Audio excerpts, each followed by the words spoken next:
What's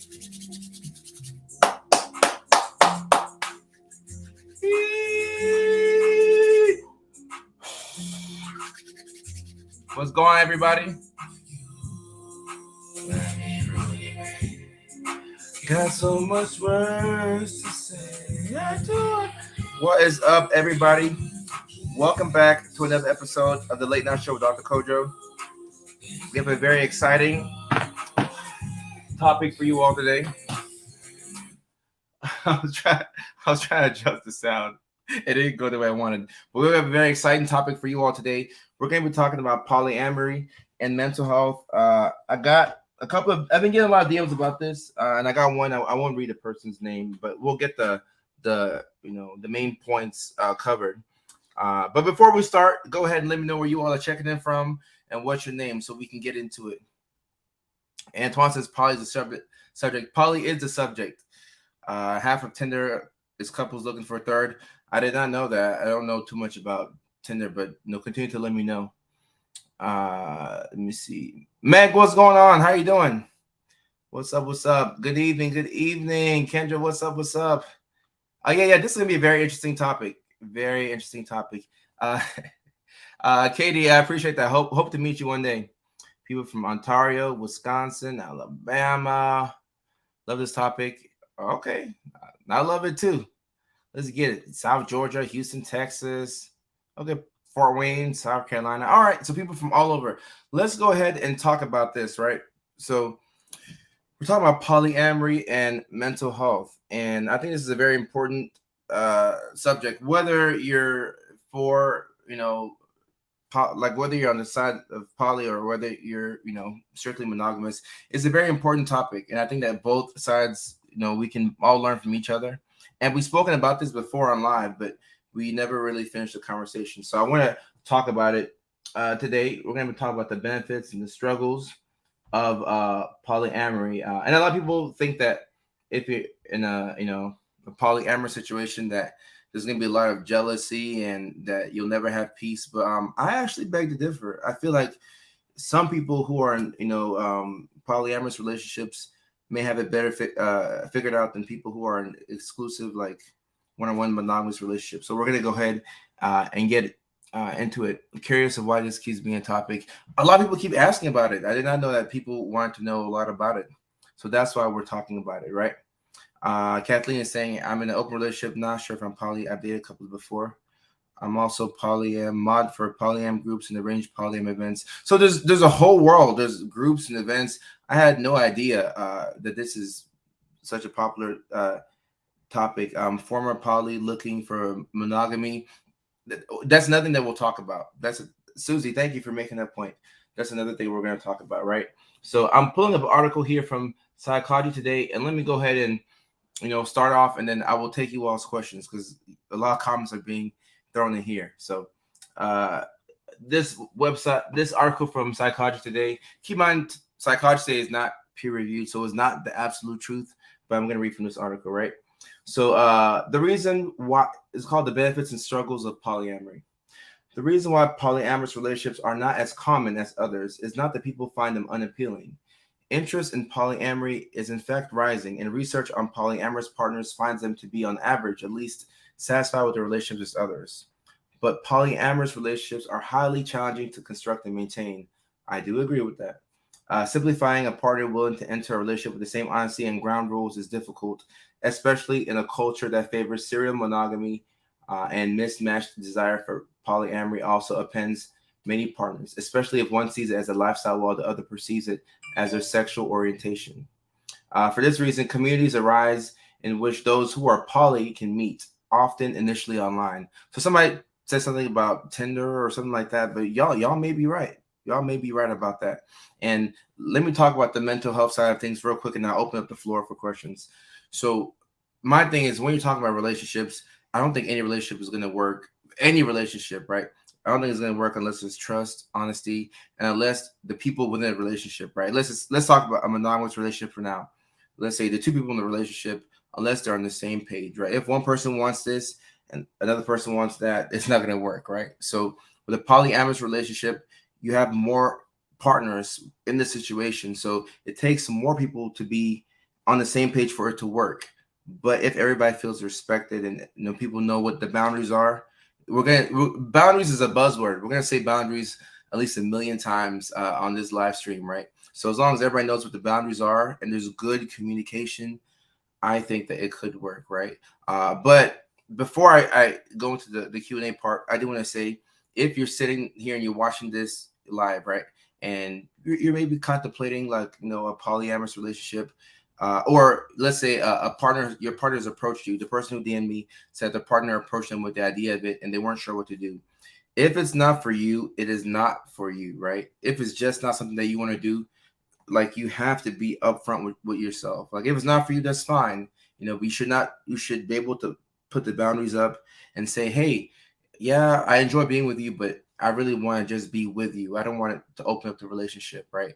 And this may cost you the relationship, but I'm a big fan of people doing what they have to do to speak up for themselves. That's extremely important. Extremely important, right? So now that I've talked, let me open up the floor and let's get into it, right? Susie says, I have more respect for polyamory than cheating. Same here. At least there's honesty, but nothing wrong with wanting monogamy either. Susie, I completely agree. Like, this is such a great statement. We could end right here. We can end the live right here, Susie. If the person that you want wants the same thing that you want, whether it's polyamory, whether it's monogamy, whether it's Starbucks, Arby's, whatever the person that you wants, if that's what you want, I think we can say bingo. I think we've figured it out, right? Leilani, what's going on, Leilani? And my assistant caught your email. We're trying to work on the moderator thing. Thanks for reaching out. I'm not personally poly, but I have friends who are. I honestly think if the people are in a loving relationship all around and boundaries are not crossed, then I believe it can be a beautiful thing. I completely agree. I completely agree. And Cindy says, polyamory is not swinging. There are two different things with separate desires, etc. There's crossover, but they're not the same. Cindy, I completely agree once again. It does not mean swinging. I think swinging is a different conversation, but there can be parts of that are within, a polyamorous relationship, right? Christian is saying the only correlation between polyamory and mental health is that you have undiagnosed mental issues and abandonment issues. Wow, heavy statement, Christian. I'm not sure if I agree. I do respect your opinion, but I don't think. I'm not sure. I don't have the evidence to back it up, but I would imagine that there are some monogamous relationships where one or two people within that relationship may be struggling with undiagnosed mental health issues and abandonment issues, right? So this is something that I think can affect anybody, right? Melvin says, do you believe there is no room for jealousy in the poly lifestyle? So I think that there is room for jealousy, right? You can have a situation where there's, let's say, 3 or 4 people in the polyamorous relationship, and you make sure to communicate, hey, I want to talk to this person, hey, I want to do this or do that. But just because your partner is talking to somebody else, or I'm not sure how it's termed, right? But let's say one of your primary partners is talking to somebody else and you sign off on it. You can still sign off on it and still feel a little bit insecure or feel jealous. Like, those are normal human feelings, right? So there should be room or space to feel. There's nothing wrong with feeling jealous, right? If you feel jealous as a human emotion, you're like, I feel a little bit jealous. I don't know why. But taking that jealousy and acting out in a manner that's not respectful to you or your partner is what we don't want. But really, really, really good comment, Melvin. I like that. Sammy says, thank you for normalizing poly. Us poly people are so grateful for using your platform for good. Sammy, I appreciate you. I didn't know the poly world was this big. I had no idea. But I'm learning. I'm learning now, and I'm extremely curious. I'm supportive of other people's relationships. I know my self-esteem would go down a lot, and I'll be way too emotional. I would feel like I wasn't good enough. So, Vero, what we have here is extreme. Like, we have really, really good self-awareness, right? And I love it because that. So you would not enter into a situation where you feel like you're not respected or you feel like you can't thrive within the relationship. So I think it's confusing when you don't know where you stand, but when you're like, all right, this ain't for me, I'm sorry, it's even better, because that way if somebody approaches you with that, you can say, hey, not for me, for whatever reason. You don't have to explain, honestly. No is a complete sentence, but if you feel like explaining, say, hey, I thought about it, but it's just not my thing, right? I've heard that bipolar has a correlation with promiscuous behavior. Is this true? And if so, how can it play a role? Kevin, good question. Y'all asking some good questions today. Good question right here. So, um, if you have bipolar disorder, I don't think that it means that you're automatically promiscuous, or I don't think that people who have bipolar disorder have a greater affinity for polyamorous relationships. But within the context of bipolar disorder, a lot of times, and I've had patients who have experienced this where they're in a relationship and maybe one person is manic, and when you're in a manic episode, you can do things that after the fact you're like, did I really do that? Right? You're not sleeping, your speech is fast and pressured. You might be spending more money than you want to spend, maxing out credit cards. And within a manic episode, you could be sexually promiscuous and sleep with a lot of people. You may, kind of, put your relationships on the rocks, so you could have that within bipolar disorder, but having bipolar disorder or having ADHD doesn't mean that you're going to be automatically, or borderline personality disorder, right? It doesn't mean that you're going to be like promiscuous. But that's a fantastic question. Y'all are asking the right questions. I like where we're headed today. Polyamory as relationships is so much different from promiscuity, sleeping around, cheating. I agree, and I think that if you're in a monogamous relationship and you keep messing up, and the part that you mess up at is with fidelity, I think that maybe exploring a poly relationship might not be a bad idea, right? But you may have different values, or it might not be in line with what you believe. But there's something that you'll have to feel like relationships are not for you. You may be able to work something out. I know the comedian Michael Blackson, I don't know if it's a joke or if he's for real, but he has I saw the interview. I wish we could play it here without the copyright issues, but he said that his wife, either his wife or girlfriend, I'm not sure if he's married to her, but his partner, his lady, allows him to have, in his words, one side chick a month. But there are certain rules that he must abide by to keep the relationship going. I mean, the word side chick has like a bad connotation, but I get what he's trying to say. He's able to have one partner a month, and if both people know what's going on and she feels respected, who are we to judge? In my opinion. And Dinah, I completely agree. Promiscuity is not the same as polyamory. I do agree with that. And someone says, Coder Safro, are you? I am not polyamorous. The more that we've been talking about it, I thought about this to myself, and I was like, and for me personally, I'll go ahead and tell y'all, I could not get. I thought about this situation. I said, all right, let's say I'm polyamorous, right? And I'm talking to a girl, and I'm like, hey, I want to talk to other women. Like, I understand that part, but I don't understand the part where she would have to talk to other guys, right? So because of that, like, I'm not polyamorous, right? Because it should be fair on both sides, or whatever the agreement is. But I've been in relationships where like you're dating that girl, and then you think about what if she's with somebody else. It kind of drive, or at least for me, it was driving me crazy. So I never got past that part. But if she was like, I could talk to other people, I'm like, all right, that sounds good. But like the part where she has to talk to somebody else, I'm like, I'm not sure. You can have mixed relationship styles for sure. One of my partners has a wife who does not date other people and has no desire to. She's a lovely person, and I'm glad to call my metamor, my friend. Respect. So that's the thing. It's about, I think this is about communication, right? You have to communicate with everybody who's involved and let them know like what's going on. You have a plan. You account for the sexually transmitted infection. Like, if with good communication, you can do anything, right? With good communication, like, people were able to build the Empire State Building and do all these amazing things. So the communication is something that you really have to work on. And I believe, kind of following the line with what Amy's saying here, I believe that people in polyamorous relationships are not that they're more honest than people in monogamous relationships, but I feel like they have more experience having those uncomfortable conversations, right? And that's something that is very difficult to do, especially if you haven't done that before. So Amy says, I truly believe polyamory can work and be amazing. I know people that truly love their partners and also fall in love with other partners. They are open and honest with one another, and it's pretty amazing to see. Respect. I think when you have a situation where people respect each other and the communication is open, how could you go wrong, right? How could you go wrong?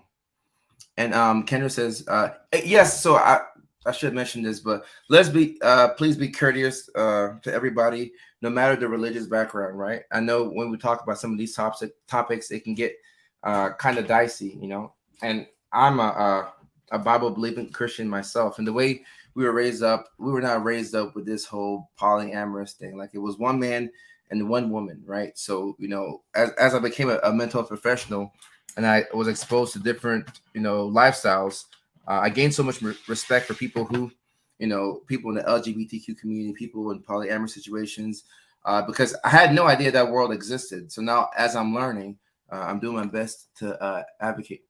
Why is the topic polyamory and mental health? Are you saying there's a connection? So, Ali, if you ask me, there's a mental health connection to every single thing, but we're trying to figure out, like, is polyamory a good thing for some people's mental health, or is it a bad thing?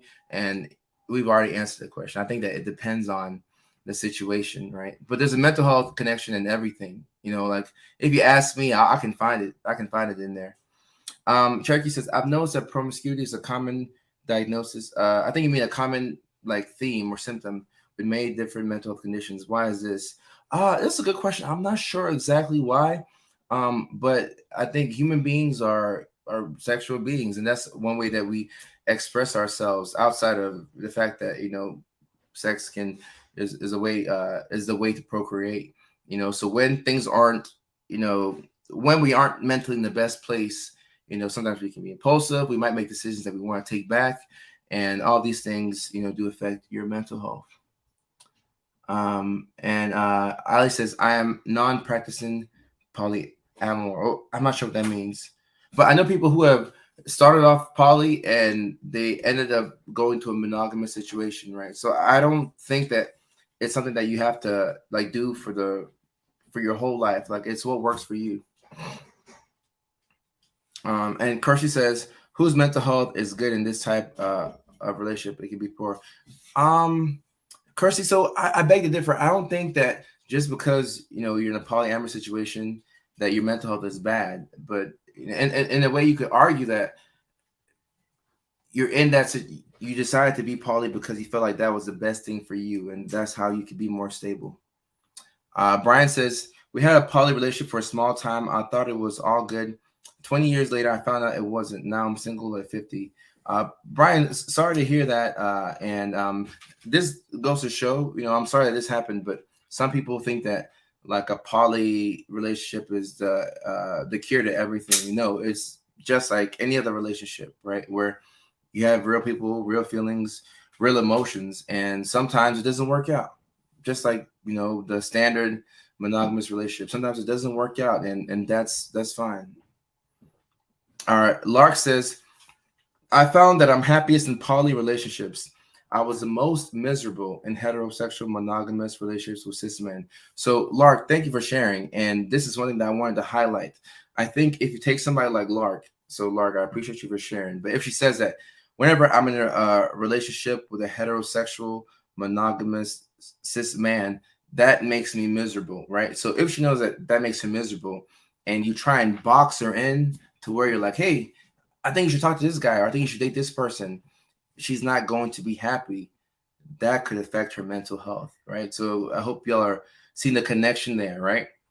So she says she's found that she's happiest in poly relationships. But if in 5 years from now, in 2027, and I'm still here live on Facebook, and Lark says, hey, Kojo, I changed my mind. I found a guy, and we're starting, a life together, and I like where things are going. Then hey, so be it. You can change your mind at any time. Like you don't have to stick with the same thing over and over. Like you can fully change your mind. Love this. Thank you, Laura. I appreciate you, and I think it's important to talk about these issues because some people, like I do know this about a lot of people who are in polyamorous situations and relationships. A lot of people say that that's the first time that they feel like they can be in a relationship and also thrive, right? And maybe they don't choose to stick to that path, but they weren't. The regular relationship was not working for them, right? The one partner thing wasn't working, Angela says, I think complete transparency with how you feel, how you want your significant other to be happy, even if that means your significant other being with another significant other, you want them to be happy. So And I think I see what you're saying here. You're saying that even if the other person is not with you, you still want them to do what they want, and I like that, because when you date somebody, right? And let's say it's a monogamous situation, you date somebody and you're trying to make them who you want them to be. At some point you're gonna run out of gas in the relationship. Oh, oh, the corner of my mouth. Who said that? Steven. Let me give Steven a love of the show. I I had some tender greens or sweet greens, one of those healthy restaurants in Encino, and I got something in my mouth. And Steven, save me. I appreciate you. Can't let me get on live. Steven, I appreciate you. Love the show. Thank you so much. Oh my gosh. Thank you so much. Ebony says, I'm in a poly relationship and my mental health is thriving. Ebony, I'm happy to hear that. I'm very happy to hear that.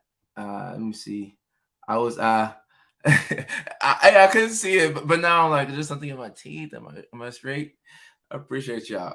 Yeah, I was bugging. Mickey Ficky, I was bugging. Appreciate you, Steve. And Lark says, absolutely, it's not just about sex.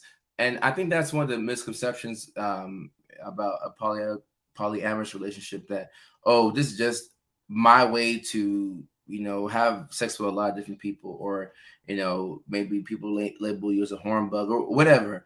But I do agree with you. I don't think it's just about sex. I think it goes deeper than that, right? Mina says, not to be a complete, but monogamous relationships aren't the standard or default type of relationships. So, Mina, I appreciate this comment. Everybody on my page, like, I will never silence anybody. I agree with you. A monogamous relationship is not the standard or default type of relationship, but I still believe that the majority of relationships, as we know it, are the monogamous heterosexual relationships, or a large majority, or in a lot of people's minds, when you think of a relationship, you think of one man and one woman, right? That's why I'm doing my best to get away from heteronormative language. I'm trying to use my partner instead of my girl, right? Like, you want to be able to advocate for everybody, but I think that people do think about, like, when people hear a relationship in their head, they think of, oh, one man, one woman, right? So sometimes I go in with that assumption, but you're right. I do my best to not use heteronormative language. It's a good thing that y'all are watching out for that. Whatever you had in your teeth looks sexy. I don't know about that. I don't want nothing in my teeth. I don't want nothing in my teeth. Charlie says 50 men. Oh my gosh. All right. My husband wants to have sex with more people, but I want the social and romance side of things that I don't get from him. Oh, hey. So see, this is another way of compromise. Mary, I think that's what you're saying, Mary.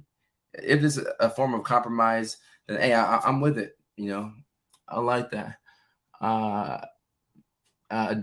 Dallas said, I think it's the default. So whether it's the default or not, I still think that, I mean, I'm a mental health professional, and I live in Los Angeles. There's a big LGBTQ community here. There's a big trans community here, and also just by virtue of what I do for a living, like, I know to be aware, and I know to keep in mind, okay, not everybody is like heterosexual and monogamous, but I think the average person, I don't have the stats to back it up, I think the average person kind of thinks with a heteronormative type of mindset.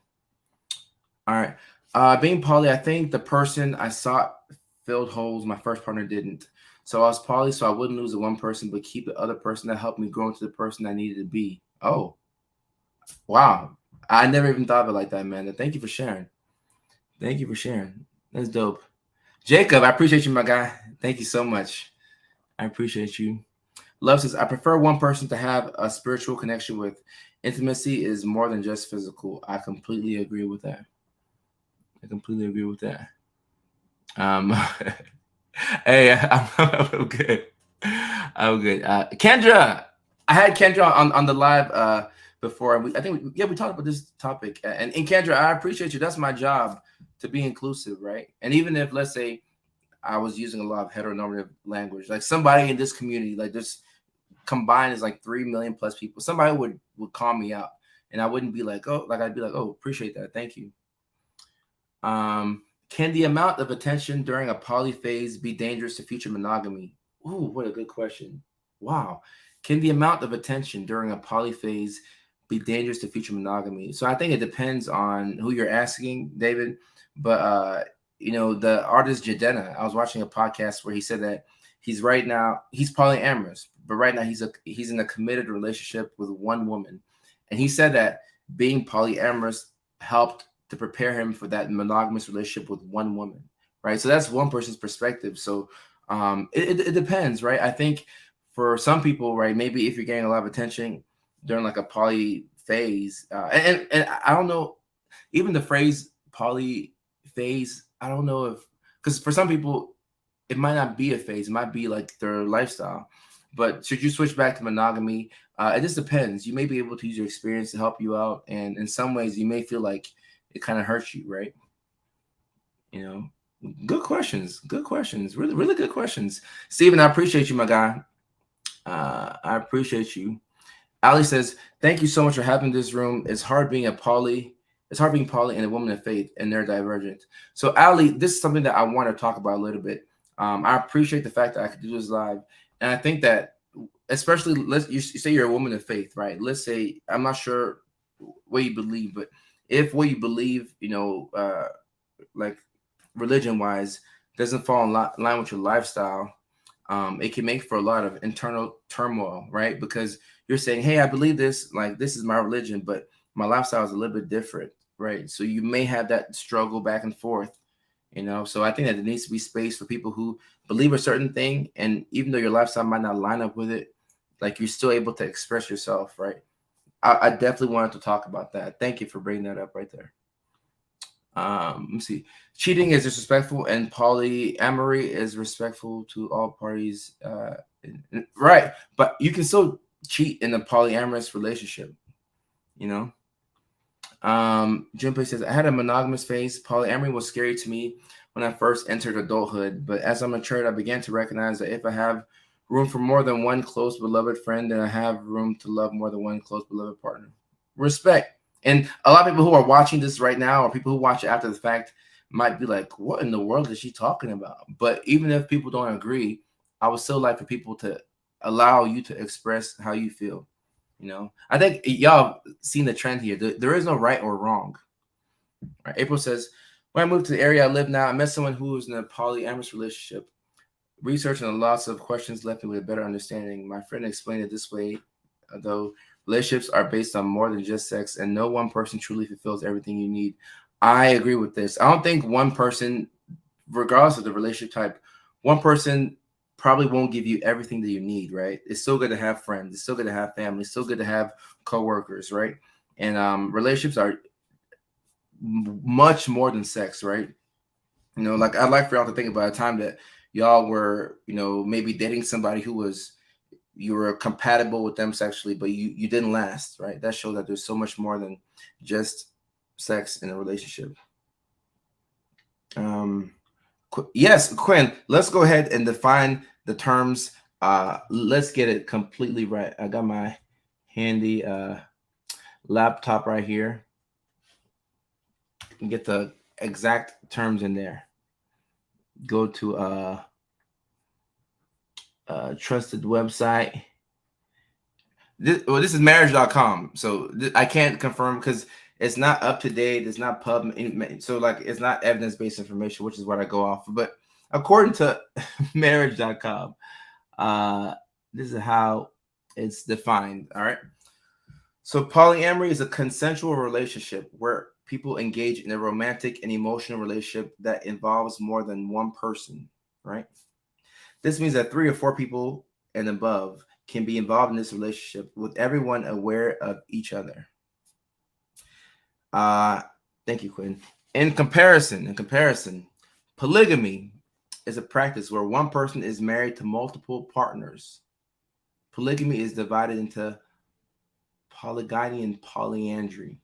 Okay, I don't think I'm able to say that word properly, but yeah, thank you for saying that. So polygamy is me married to multiple partners. Polyamory is me involved in a relationship that's it can be romantic and emotional, and the relationship involves more than one person. Thank you for saying that, because we did need to define the terms. I appreciate that. And yes, this live will be available to watch after it ends for sure. And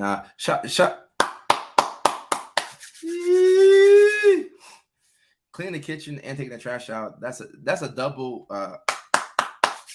love of the show.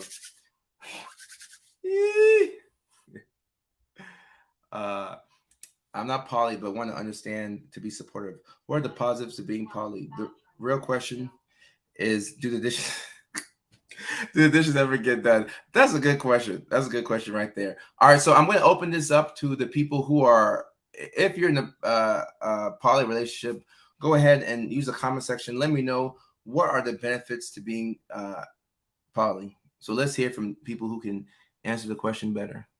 All right. In the meantime, let me read this out. I think new relationship energy is worth mentioning when it comes to mental health. It can be hard and create jealous feelings. Jealousy is normal. Work through it. Figure out if it's from loneliness, sadness, or the fear of abandonment. I like what Kendra's saying right here. This is completely valid. When you have a feeling within you, especially one like jealousy, which is kind of difficult to admit, let's go ahead and figure out, like, where is it coming from? What can we do to, account for that, right? Even if you can't do anything to account for it, or even figure out where it's coming from, if you can move a little bit closer towards it, it can be helpful. And before I read what the benefits of a poly relationship are from people, let me read what Denise says. I've tried to be monogamous for my past partners, and it made me feel like I'm wrong for what I want. I'm in a poly relationship now, and it makes me happy, but I sometimes worry I'm being judged for it. And this is why I want to talk about it, right? Because what do we know about mental health? A lot of times with shame prevents people from, like, telling the truth or being their most authentic self, right? So if you feel like, hey, like, I'm happy now, I'm in a poly relationship and I'm finally happy, but I don't feel comfortable telling people this because they're going to judge me, right? You might not say that, because we all want acceptance in some shape or form. Our poly family needs to be in show. Email assistant at coachsoftware.com, and I'd love to have more guests. And yes, we talked about compersion before, but yeah, I love some Kendra Mercier. Let me get your definition of compersion, because I really like that, the way you defined it. Marina, I appreciate you. Thank you so much. All right, so benefits of a poly relationship, for as defined by my community. Somebody says extra extra paychecks. I respect it. Let me get any more people. Oh, actually, perfect. Kendra says compersion, feeling joy when your partner has another partner. Metamor, your partner's partner. NRE, new relationship energy. Did not know that. Thank you very much. All right, let me get the benefits of a poly relationship, as said by you all. Let me look for those comments. So Kendra says, honestly, for her, the benefit of a poly relationship is chores are so much easier. Having multiple sources of income are great too. I love being breadwinner, and I have 2 house spouses, and I'm thriving. Both my partners are males. They take the kiddo to her appointments in school. We are all there for her. It looks like it works out for you. The part where you said chores are so much easier, I'm like, I can just stop reading right there, and it's already helpful. Quinn says, benefit, building trust with many people while not relying on one person to meet all your needs.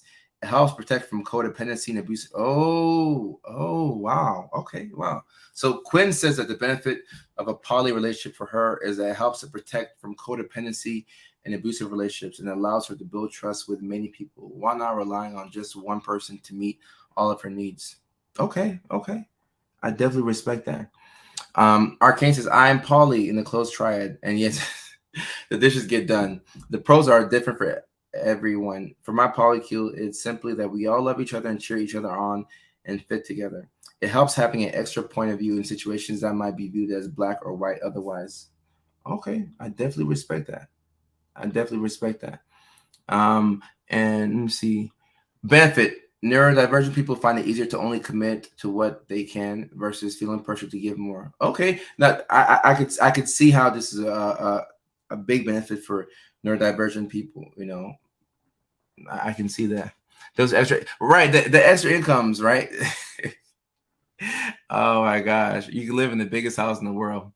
I'm not poly, but you have to be really confident in yourself to be in one because I don't like to share. Well, Artavia, I respect that, right? So next time, Artavia, if you meet somebody that you're digging and they ask you if you want to open it up, what you're gonna say is, "Hey, I don't like sharing. I'm straight on that. I just want to be with you, and I don't want to share." Right? So I respect that.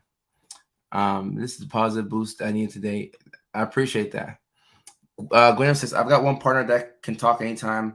I've got one partner that loves letters. I've got a partner that I've been with, never nested for 25 years. He and I love making things with. Okay. So it seems like there's a big friendship component to a polyamorous relationship. All right. And it's almost that time for the magic word. Someone drop that magic word in there. Hearing about these poly relationships with partners that help with chores and bills and kids. Michelle, I know. I was gonna make a joke, but I'm like, I don't want to make, I don't want to make any joke that I can't think about first. But no, this is helpful, right? Having somebody to help with chores. No, like chores are very difficult. At least for me, chores are very difficult. Polyamorous relationships support is a great resource. Thank you so much for opening up this conversation, Camry. I appreciate you, and thank you to my whole community for opening up this relationship, because we've seen that there's some people who are like, I'm never going to share. And some people are like, oh, I could. But as long as we respect where each other is coming from, just having the conversation, I think, is a very healthy thing. Somebody dropped the magic word in there. Hey, cheers. Cheers.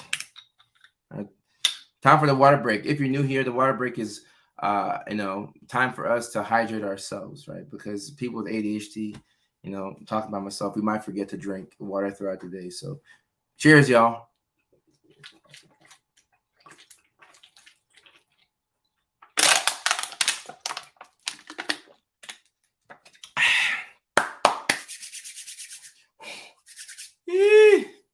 Who that cheers? It must be a Saints fan. I've still so hard excitement. Thank you for reading my comments and questions. Quinn, I appreciate you. Thank you for contributing. All right. Let me get one last question in real quick. All right. Oh, all right. Michelle, great question. Is this the right thing to consider next if you love someone, but you can't meet their essential needs? All right. Wow. Wow. So Michelle's asking, is polyamory something to consider if you love someone, but you know that you can't meet their essential needs? And my response to that question is, I know what the other person wants, right, from you, right? Or I understand the fact that the other person, may want something that you may not be able to provide. But before we talk about the other person, let's talk about you first, right? So, are you, if your partner, asks you about this, would you be willing to take this step, right, Michelle? And if the answer is no, or if the answer is I'm not sure, I would say don't do it until you're more confident about it, right? Because one of the worst things that you can do is to go ahead and take that step, and you're like, I didn't really want to do that, right? If the answer for you is no, that you don't want to do it, then please don't do this, because you will not be happy in the relationship, whatever type of relationship it is. The second thing is, if you're on the fence and you're like, I may want to open it up to, help out the person that I love. If you're on the fence about it, I would say wait, just wait a little bit and go back to the basics, right? I always advocate for mental health services and therapy and all that stuff, but I would say wait a little bit and make sure that you're getting enough sleep, right? Make sure that you're, exercising a little bit, moving your body, making sure that you're in the best mental place to make this decision, because it's a big decision, right? If you open up the relationship, of course you can close it back if you all agree to do so, but you don't want to damage what you have going on, and you weren't sure if you wanted to do it. Now, if you want to do it, sure, go ahead. But I don't want people to do things that they're not sure if they want to do, right? Just make sure that you're pretty sure before you go ahead and open up the relationship. You know, so this is more so of what you want, Michelle. But I can tell that, like, you know, you do care for your person by trying to think about what they want. But at the same time, keep in mind you're a person too. You have feelings, you have emotions, right? And you know, if you're a little bit hesitant, I say the hesitancy is enough for you to be like, all right, just wait, and then let's go back to the basics. When I say we're going back to the basics here, that means that we're gonna make sure that we're getting sleep. We're gonna make sure that we're exercising a little bit. We're gonna make sure that we're taking care of our bodies, and that we're surrounding ourselves with people that care for us, people that support us. That's the basics, right? So get back to the basics, and then we'll see where we go from there. When Cameron says, Cameron, I appreciate you. I do my best to get to as many comments as possible. I haven't set up the moderator thing all the way, and but that's coming, and I really love going live because I get to see like without going live, I would not have known that this is a topic that people wanted to know about, right? And followers are cool, you know, but engagement is what I'm after. Like engagement is the main thing. So even you commenting, like I do appreciate you. And Kendra says, y'all will get so good at having a couple conversations. That's one thing that I'm used to at this point, but it's really good to have those uncomfortable conversations. But yeah, you all go, like I look at the comments as best as possible. I do my best to also, you know, reply to people on these videos or on the reels. But you can also email me, assistant@culturalsoftware.com or info@culturalsoftware.com. Give me more ideas. If y'all want to come on the show and talk about your perspectives, I would love to, you know, to do that. But I'll do what's time right now. Okay, all right. I gotta get up. I have a meeting coming up. But I'll be back on tomorrow for like the regular show at 6 p.m. PST. And I appreciate y'all. I love y'all. Kendra and yeah, I only have two moderators. It'll be Kendra and Leilani for now, and then we'll figure out the rest of the stuff. But once again, thank you so much for your attention. I will see you all tomorrow night at 6 p.m. Artavia, I really appreciate you. Thank you so much. All right. Leilani, I got you. All right. Y'all take care.